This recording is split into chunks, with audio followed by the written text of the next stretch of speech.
Hey, this is Matt once again. Welcome back to another video. Another paid request, this time for Alban. Thank you so much for that. I really appreciate it. And for those out there who are interested in requesting a topic, reaction, review, re-review, what have you, feel free to send it either directly to my PayPal or join my Patreon. Both links are down below in the info box. And he wanted to know my top 15 favorite films of 1986, which was pretty easy to do because I maintain that 1986 might be my favorite year for movies. There's a lot of ones that are pretty close, 1990 for example, among others, but if I have to pick one favorite, it would be 1986. Because I looked at even like the top 10, let alone top 15. Like, to run through, I'll get back to this. Aliens, Cobra, The Golden Child, The Hitcher, Big Trouble in Little China, Maximum Overdrive, Crocodile Dundee, Jumpin' Jack Flash, April Fool's Day, Firewalker, Star Trek 4, Ferris Bueller's Day Off, Friday the 13th Part 6, Cry Kid Part 2, Manhunter. That's even including Club Paradise, Iron Eagle, a bunch of other stuff I enjoyed that year. It just makes me sad because I think of like this year and how it's just a world of fucking difference. Like this year, slim pickings to find a good movie. Because I'm sorry, I don't find Scream 6 or fucking Indy 5 or The Flash good movies, in my opinion. Like back in my day, we had Aliens. My number one is Aliens. Pulse pounding, riveting. It's a long movie, but it makes it worth the shit as to why it's a long movie, including the extended cut, which is the cut I prefer. Just prefer all the bits with the sentry guns, Ripley and Hitch telling their first names with each other, find out that Ripley had a daughter. I think that's stuff that should have been kept in the theatrical cut in the first place. But I fucking love Aliens to death. I could watch that film anytime, any day, any week, any month. I love that film to death. It's a fucking classic. Wonderful score by James Horner. My favorite James Cameron film. Excellent cast. Sigourney Weaver, Michael Biehn, Bill Paxton, Lance Henriksen, Terry Hinn. Paul Reiser plays a good dickhead in that movie. Jeanette Goldstein. Great set of characters. Great lines. Game over, man. Game over. Why don't you put her in charge? The iTunes just dropped sharply when I was away. Fantastic special effects. The Alien Queen is still a standout in terms of effects. Rest in peace, Stan Winston.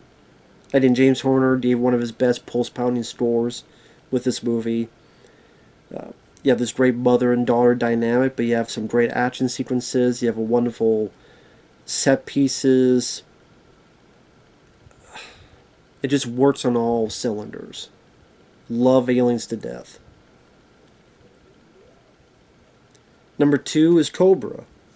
I love Cobra. It's a badass movie. It's what exemplifies an 80s film.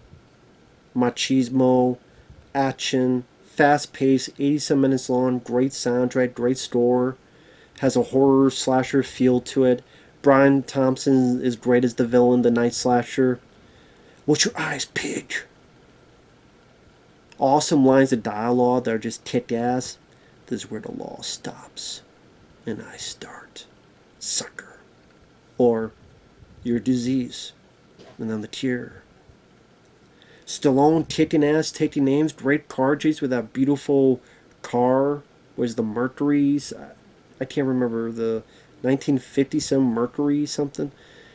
Beautiful looking car. Does the 180 with the machine gun. I love the machine gun. The Jatomatic with the laser sighting.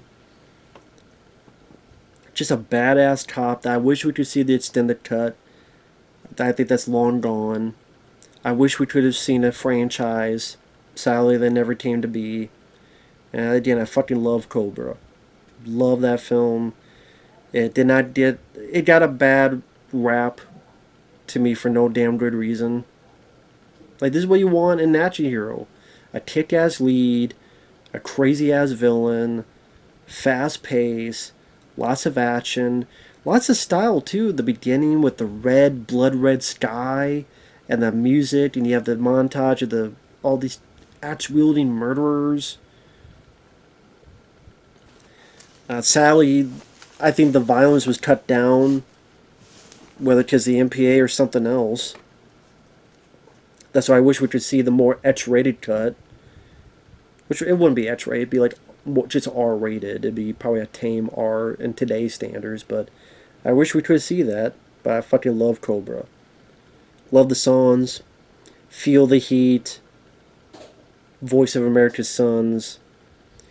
Number 3, The Golden Child. My favorite comedy of all time. My favorite Eddie Murphy film. One of the reasons I love that film is that I could quote that film any day. And like if I'm watching the film, the dialogue will just pop in my head because Eddie Murphy plays the best type of ordinary man in an extraordinary situation, which is someone I relate to. Where his reactions I understand, and I probably would say the same thing or similar. And I relate to the character so much. It's my favorite character Eddie Murphy plays. It's great to see Eddie Murphy in this supernatural adventure. A little bit Indiana Jones, a little bit, again, supernatural flavor to it. I love that mix. And, you know, people are like, oh, he riffs too much. To me, that's the highlight of the movie. And it really showcases of Eddie Murphy being the star and carry the film on its own. And it showed that he could, in my opinion.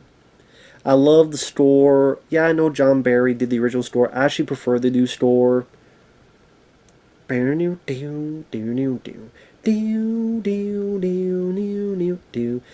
the supporting cast. Charles Dance as my sweet brother Numsey.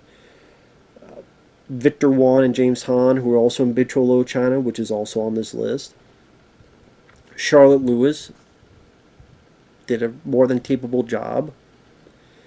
And just the lines of dialogue from "put the camera on me or I'll bust your ass" to "this looks like a big joint. You lit it, smoked it. I bet you had 2 of these and you smoked one before you got here. You stopped smoking strolls."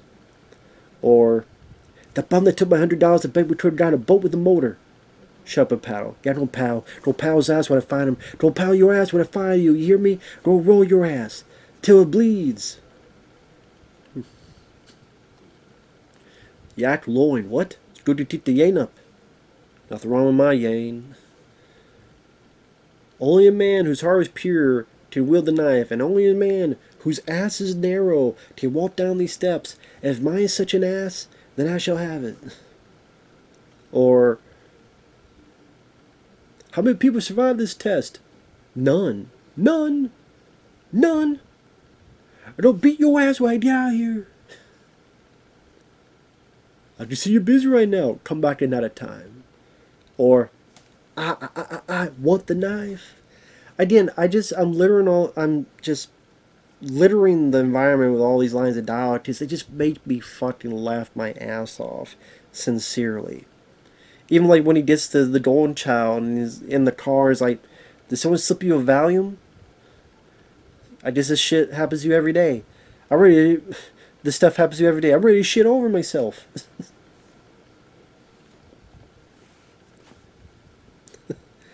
I did just picture it in my head and laugh. That's why I love The Golden Child to this day. Number 4, The Hitcher. The Hitcher is a fantastic road thriller picture horror film. C. Thomas Howell does a great job as the naive guy that's just trying to get home, driving this car. He makes the wrong mistake. My mom told me not to do this. And then Rutger Hauer is just so sinister and evil and just having so much fun. You know what an eyeball looks like when it's been punctured? You know how much blood comes out of it? Or, I don't think he walked very far. And the way Rutger Hauer just keeps staring at C-Town, just waiting for him to ask, "Why do you say that?" "Well, because I cut off his legs. And his arms. And his head. And I'm going to do the same to you." And like the director was able to inflict some really good action sequences, whether it be the gas station blow up scene, or when the cops are going after our lead characters and you're shooting at the tires and the way the cars flip over. Does it have stupid 9 Inch Nails? I like 9 Inch Nails, but it doesn't belong in the stupid fucking remake. Because let's have a car scene, but let's have 9 Inch Nails closer play.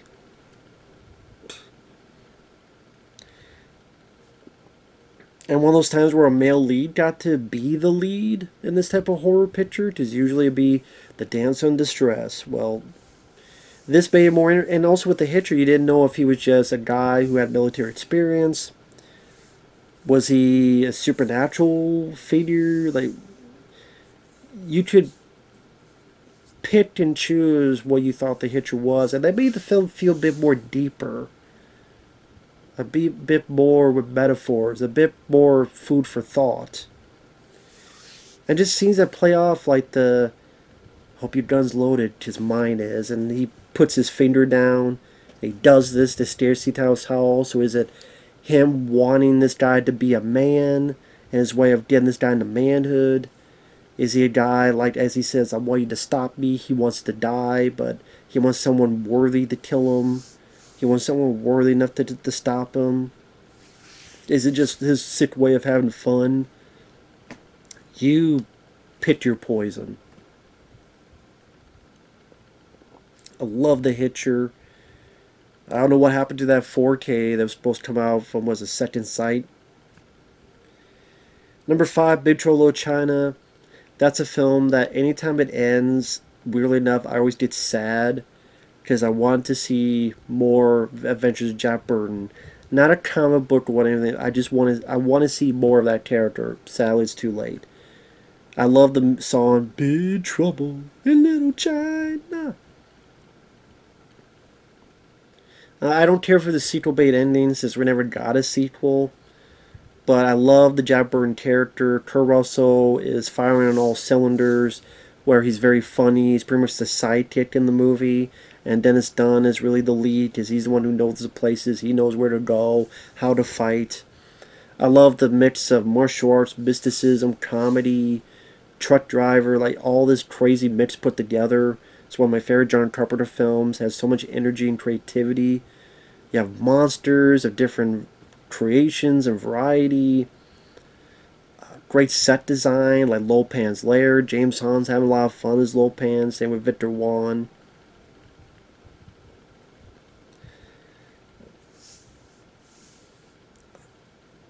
Just love Big Trouble in Little China. Number 6, Maps in Overdrive. That will always be my favorite Stephen King movie, because to me that movie's made with pure cocaine, and I love it. Because let's face it, a story about a killer vehicle of any sort is always going to be silly and ridiculous. This is about a killer vehicle. Go balls to the walls with it. Have AC/DC on the soundtrack.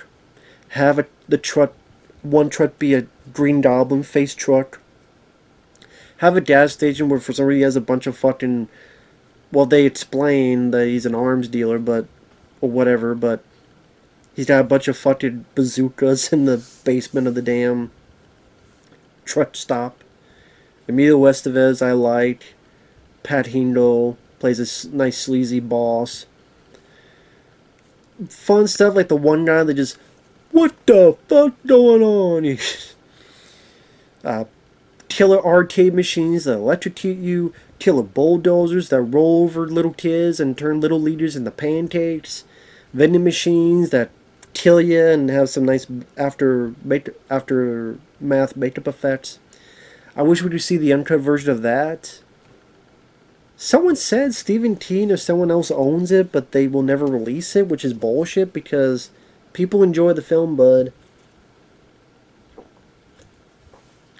No wonder the machine called you an asshole. Just you acting like one, Stevie. If you don't like it, just release the shit. I'll enjoy it. Sell it to me, since you're not going to do anything with it. Because you must think no one will buy it, so sell it to me. I'll buy the shit. I'll give it to people for free. There you go. Sell it to me and I'll give it to people for free. There you go, Stephen King. You hear me, Stephen King? If you think it won't sell it to me. I'll give it out for free. Or hell, I'll give it out and you get the profit, because I don't care about that. I just want to see it. Yeah, the film has gaps in logic. Why is it that Yurley Smith and I always forget his name, the married couple, why is it that their car never comes alive? All the other vehicles do, but their car never does. I don't know. Maybe the car it was just brain dead. I don't know. The car did, but it was just brain dead. That'd be pretty funny if it was. But yeah, why does their car never come alive? I get that. I do. But god damn, is it fun. Trucks hitting people, they don't splat. Talking about brooms. Maybe just a broom. I fucking sincerely love that film to death. If you don't have... And the AC/DC soundtrack is the cherry on top of it. I fucking love Maximum Overdrive. Always have when I was a kid. You should be all now on. Number 7, Crocodile Dundee. I think it's a very fun fish out of water comedy. I still genuinely laugh at a lot of the film. I really like Paul Hogan as that character. I really am touched by the love story. Sadly, those two ultimately did divorce, but they were married for quite a few years. And at that time, you just see these two had that chemistry and why they fell in love with each other. I thought it was rather sweet. The story really fit the film well. Just one of those films I watched a lot when I was a kid, and never understood why I never got like a big special edition. Like, this is a film that people don't realize how popular this film was. Forgive me if I'm wrong, but I believe this was the most successful film worldwide. I can't remember if in the U.S., but I think worldwide it was the most successful film. But you're not going to do anything. You're not going to... That just dumbfounds me. Of course, you have the famous, "That's not a knife. That's a knife." Reginald VelJohnson, who would later be in Die Hard and TV show Family Matters, he has a big role in the film. That's it. I really like the love story. It's an endearing love story. The comedy, the fish hour comedy, I thought was really funny, but I didn't think it was making fun of cultures and such.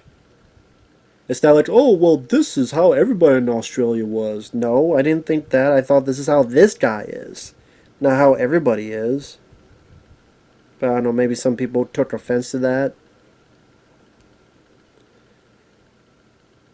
Like in the U.S., it was Top Gun. But worldwide, I guess it was. I guess even worldwide it was Top Gun. For some reason, I thought in the U.S. I knew in the U.S. it was.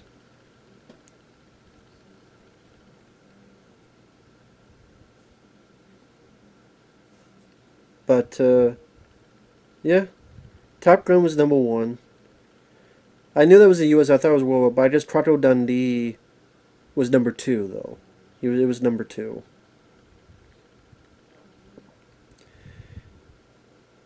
I guess since I'm on here, the top 10 box office hits were Top Gun, Crocodile Dundee, Karate Kid Part 2, Back to School, Aliens, The Color Purple, Star Trek 4, Ruthless People, Out of Africa, and Ferris Bueller's Day Off.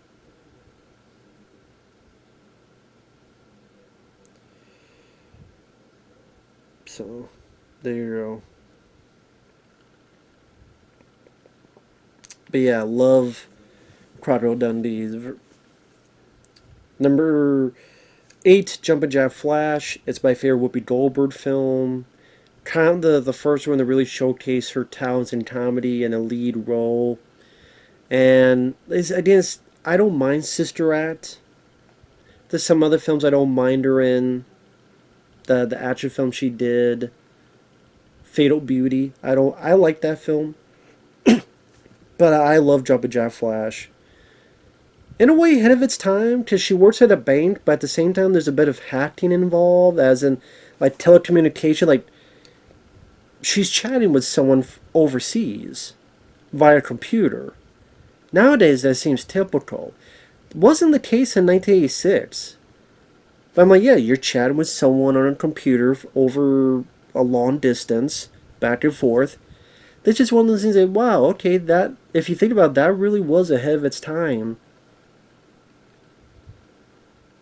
Nowadays, again, what's the big deal? But again, you didn't really see that a lot in 1986, chatting back and forth via computer. So I thought that was, like I said, a bit ahead of its time that no one really gives it credit for.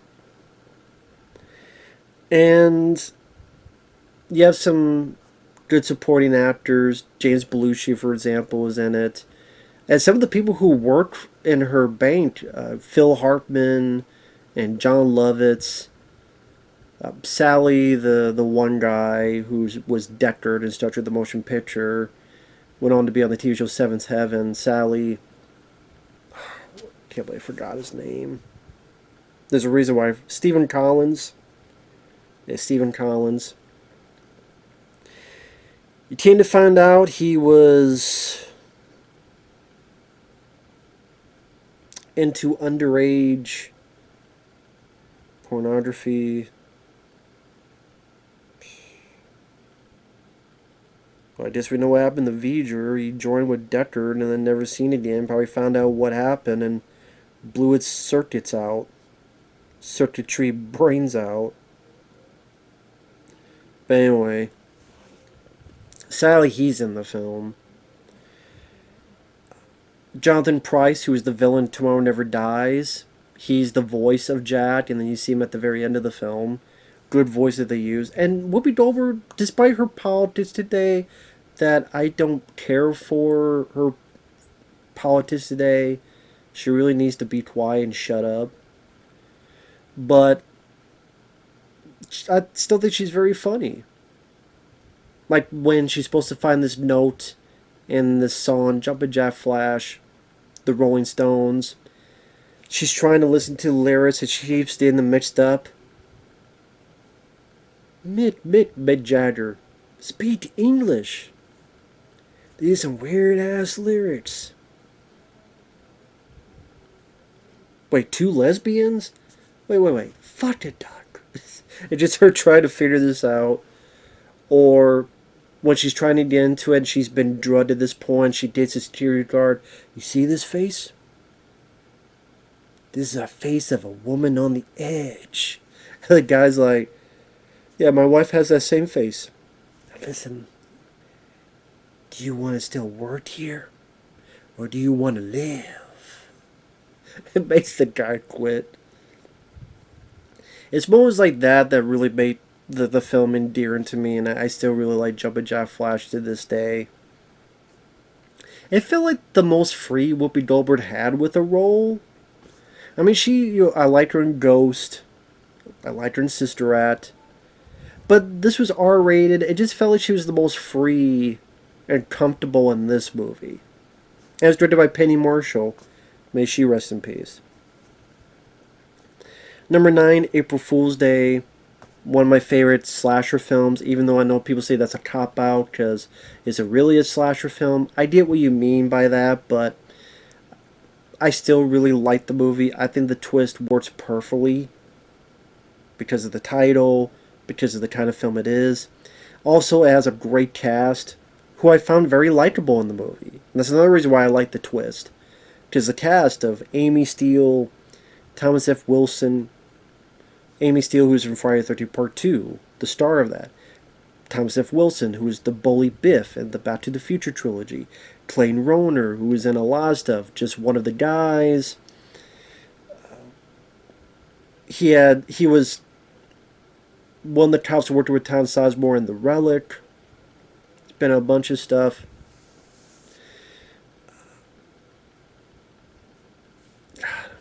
Not trying to remember all their names, because I'm bad with names. I just really likable cast. You got Deborah Foreman in it, who was in Waxwork. just a lot of likable people in it, and I love the location they have. Because they're on an island, and there's this house on this island, and this really creepy melody of the store, like a whistle, a creepy whistle type of store by Charles Bernstein, who I believe also did the score for Nightmare on Elm Street. And the store's like, and it was kind of an involving mystery of what was going on, what was happening, at least to me. And even if I know the twist, I just still get sucked into it. And I think the director has some decent atmosphere to the film. Like I said, the cast is what really won it over for me. And I said I love the twist. Now, granted, afterward you have a few questions on how fucking safe this all was. What could have gone wrong, but I still... I don't want to give too much away, but I still love it. I did not pick up the Scream Factory Blu-ray because I hate that cover with the Barbie dolls. Yes, there is a scene where they find... But that should not be exemplifying the movie, that cover. And the features look like nothing. I mean, come on, Curse the Blue Lights and other shit get like 90-minute documentaries. This is like barely got shit for interviews. I mean, why am I going to pay $30 for a shitty cover and lackluster bonus features? April Fool's Day deserved a lot more. You know, some of these other films did so much more, and they're not... They're dog shit, in my opinion. I mean, I don't mind Madman, but April Fool's Day should have gotten that treatment. And because I personally, April Fool's Day is a better movie. That's just me, though. Number 10, Firewalker, personal favorite Chuck Norris film.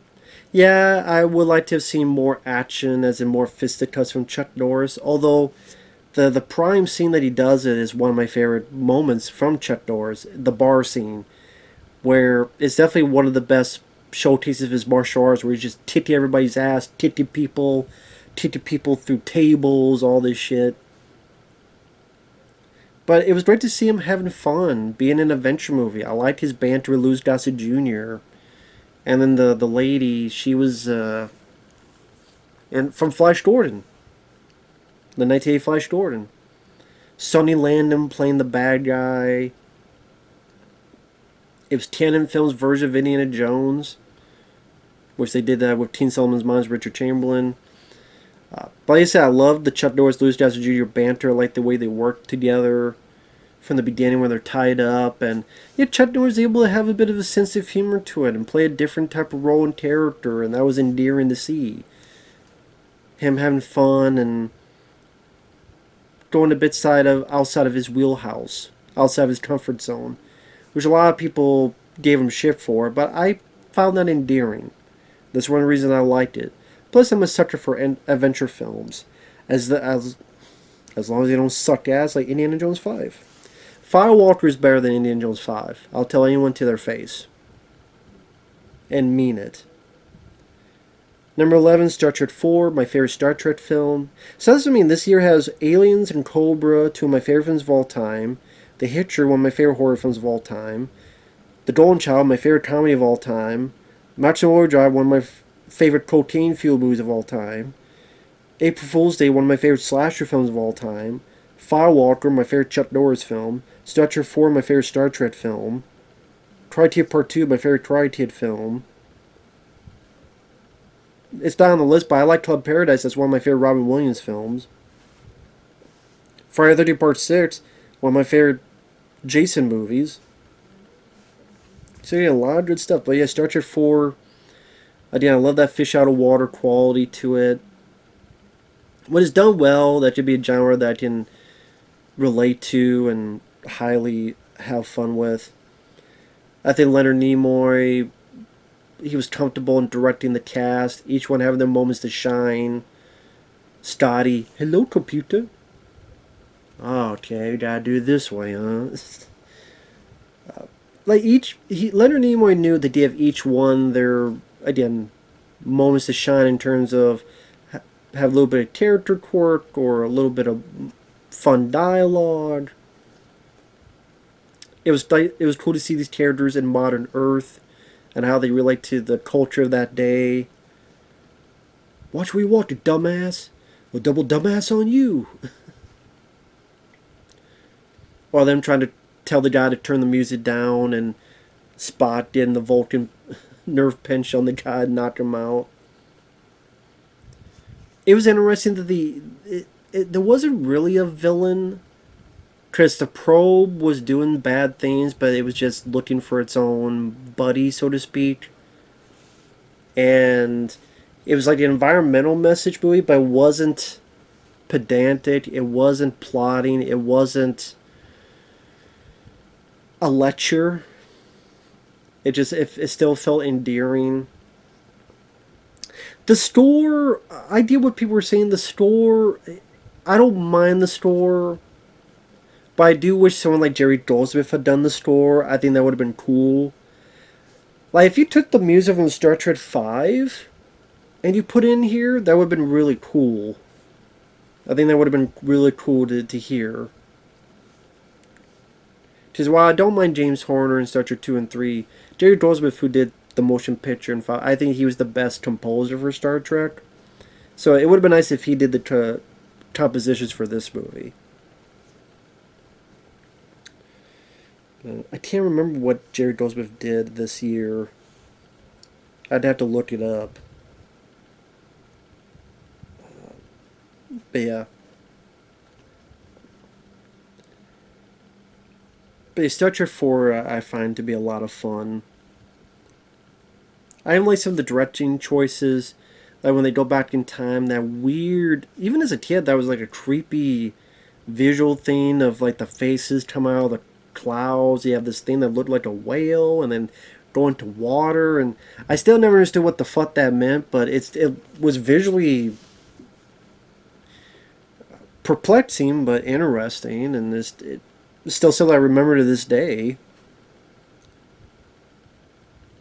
I think it's like, what did the water bit mean? It was still cool to watch. It definitely surreal. But yeah, I just always it was always my favorite Star Trek film. Number 12, Ferris Bueller's Day Off. I know I have some friends that don't like the film. That's cool, to each their own. I just always loved it. I think that back then I wanted to be like Ferris Bueller, like a lot of people, not all, but a lot of people did. To just willy-nilly skip school. The way he was able to break the fourth wall well before Deadpool did it. Which is why Deadpool references it at the end of Deadpool. He does the whole thing. If you watch after the end credits of Deadpool, he does the thing where he comes out like Ferris Bueller, go ahead, go home. I thought John Hughes did a very capable job showcasing the city-state of Chicago. You tell us a city that he loved. I thought Matthew Broderick definitely, you could say, is the best role of his career because he felt comfortable along with the dialogue written. Also great music. Like the music that was showcased during when he was doing the shower scene. Even when it got to his buddy Cameron, it was even different type of music, much more like serious and dour and dire. I'm sick. You're not sick, you just think you are. And of course the great song, Ooh Yeah. Boom, boom.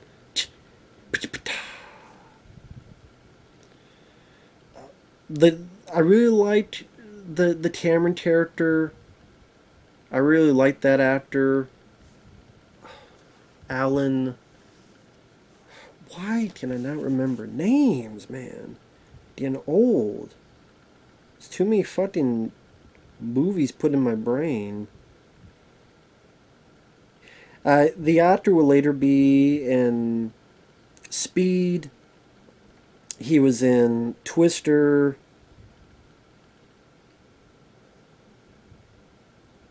Alan Ruck. Yeah, he'd be in Speed, he'd be in Twister, he'd be in a few other films. It was great to see him in that. I thought he played off well with Matthew Broderick. I mean, my sorry, my favorite scene in the movie deals with him, where he's like in the car. You don't keep calling me. You'll make me feel guilty. Okay, I'll go. I'll go. I'll go. God damn it! Ah! And that's also the movie where I steal the line that if you stick a piece of coal up his ass with a twist, you get a diamond. If you ever hear me say a line similar to that, I'm stealing it from this movie, Ferris Bueller's Day Off. And yes, Jeffrey Jones is in it, but he's playing a piece of shit character who's his principal, and at least he's the villain, and we're supposed to hate him, which is good because he's a piece of shit character in real life, because he likes underage as well. So, yeah.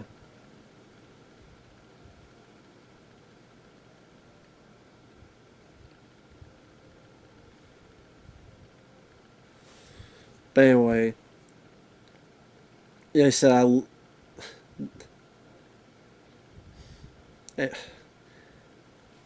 trying to think.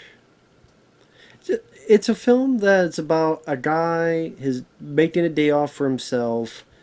It was kind of wish fulfillment for I think a lot of people. Like they wish they would have had a day like this. They wish they could have done stuff like this, and they kind of live in that wish fulfillment style. I remember when I first saw this. In a weird ways, I don't know why it was edited some way where like a chunk of like Charlie Sheen's part was cut out. I don't know why. So I remember like seeing this years after. I went, oh shit, there's more to this movie than I know of. I don't know why. It was so weird. But it's still a fun movie. Number 13, Friday the 13th Part 6. I talked about this recently when I did a comparison with Part 5. But Part 6, I love Zombie Jason. I thought that was a nice step up. Nice transition. So you do more creative kills. And you do have some creative kills. Like you taste the lady, has her face through the bathroom wall. And you see her imprint showcased. Bending people, turning them into wishbones. Punching hearts out of people. Things of that nature. I thought C.J. Graham did a capable job in this movement of Jason. Giving stuff like the triple decapitation. I think the humor was welcomed because it didn't make it a parody. It still felt like it fit, but I thought it was generally funny. Whether it be the kid asking, well, where are you going to be when you grow up? When they're hiding, and the one kid's like, what the fuck you talking about? Or, where the red dot goes, you bang. Love the Alice Cooper song. He's about the man behind the mask. Tom Matthews, very likable as Tommy Jarvis. Yes, granted, it's his fault. If he just left it the fuck alone, Jason would not have popped up and start killing everybody for the next couple movies. But, what can you do? But I still, performance-wise, he did a really good job. I like the lady who played Megan, his co-star.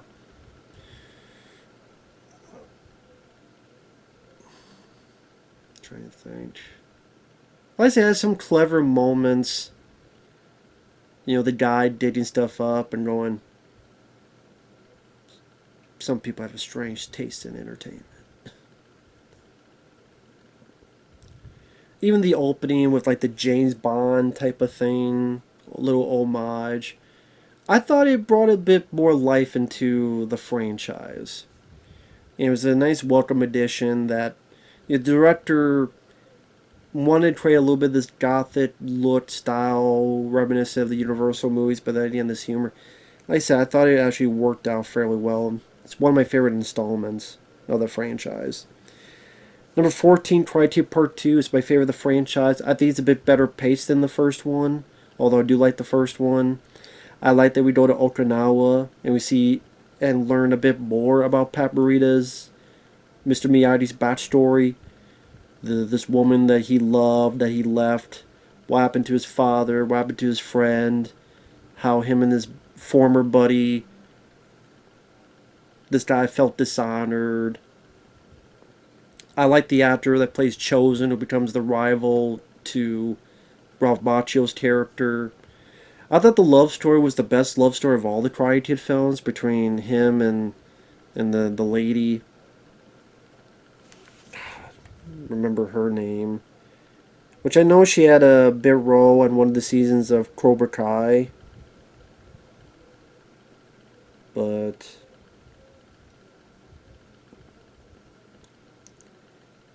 let me see if I get her. Kumiko Tanlin Tomita. And then Yuji Okamoto was the bad guy Chosen, who fights Ralph Macchio at the end. But yeah, Ralph Macchio and Tamlin Tomita, they really worked well together. It was a really sweet love story that just felt this connection between the two. Like I said, as much as I liked Elizabeth Shue, I think Daniel and Kumiko actually were the better item together. I also do love the song Glory of Love, which I've heard Peter Cetera had that for Rocky 4. It got rejected. So then he took it and got it for Karate Kid Part 2. Which is funny because that became like one of the big songs of that summer. So. I mean, Rocky 4's soundtrack is still pretty damn good too, so it's... I don't really see taking any of those songs out.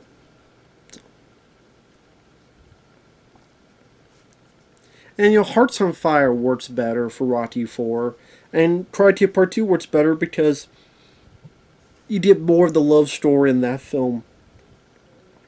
I mean, the end of the film is really him fighting Chosen and saving this girl and protect this girl. I like that the danger went up, where the first film was about a tournament, now it's a fight possibly to the death. Even Miyagi says, hey, this is no tournament, this is for real. I like the rising of the stakes, which they completely backtracked in the third one, because it went back right to a tournament.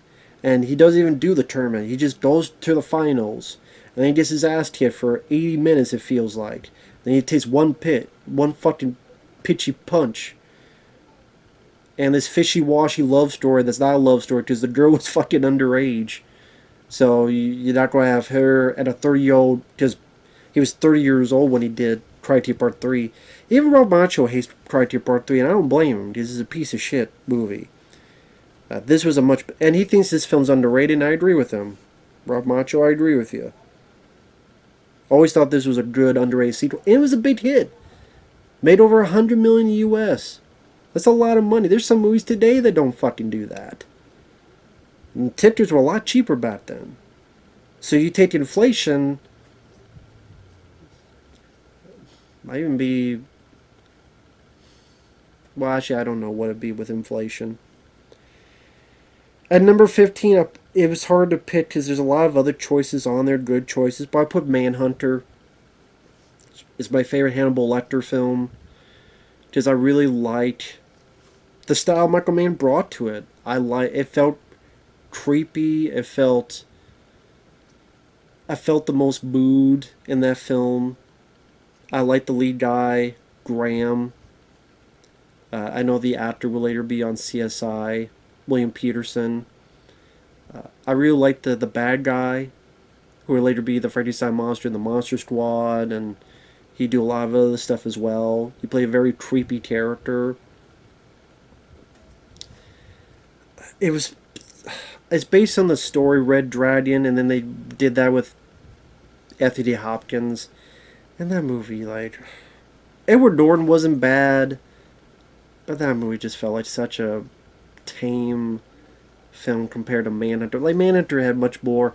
The whole finale, where the two bad guy, good guy bow it out. He had that song, "Inagata Davida, baby." That showcased Michael Mann's mood and how he was able to deal with the action.